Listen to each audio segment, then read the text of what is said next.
C'est l'heure du journal de l'Afrique, soyez les bienvenus sur France 24. À la une ce soir, l'ouverture des assises nationales en Guinée, des consultations voulues par le président de la transition Mamadi Doumbouya et boycottées par une bonne partie de l'opposition. Nous serons à Conakry dans ce journal.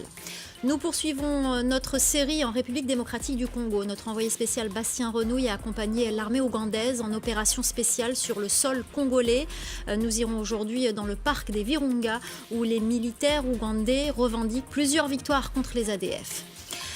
Notre invité ce soir, l'auteur et le réalisateur François Demerliac, il est venu nous présenter son projet Parole, la mise en ligne d'entretiens exclusifs de personnalités ayant joué un rôle pendant la guerre d'Algérie. Interview à suivre à la fin de ce journal.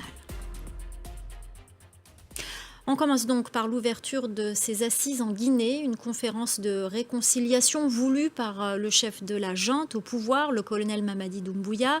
Des assises présentées par la junte comme une occasion historique de penser les plaies du passé trouble, mais qui sont largement boycottées par l'opposition. La correspondance à Conakry de Malik Diakité.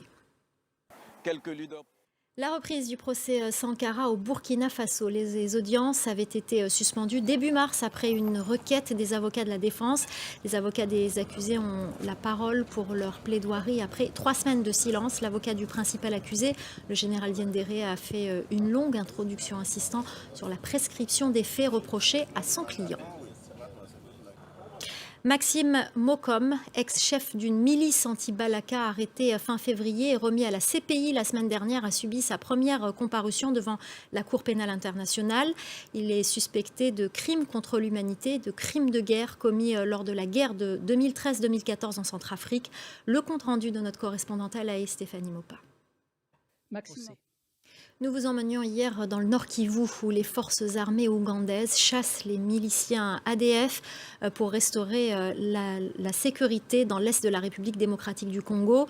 Aujourd'hui, nous vous proposons un reportage aux côtés des soldats ougandais dans le mont Rwenzori ainsi que dans la forêt du parc national des Virunga où ils revendiquent plusieurs victoires contre les groupes armés. Reportage de Bastien Renouille. Ce soir, on vous parle d'un projet, la mise à la disposition au grand public d'entretiens inédits réalisés avec des acteurs de la guerre d'Algérie. Un projet porté par le réalisateur François Demerliac. Il est notre invité. Bonsoir, merci d'être avec nous. Bonsoir. Alors tout d'abord, parlez-nous de votre projet, quelle est son origine et quelles étaient vos motivations pour le mettre en place ? Ça fait quelques années que je travaille sur le sujet. En fait. Merci infiniment. Désolée, on n'a pas plus de temps à vous consacrer, François Demerliac. Merci d'avoir été notre invité. C'est la fin du Journal de l'Afrique. Tout de suite, vous retrouverez Audrey Racine pour la suite de Paris Direct.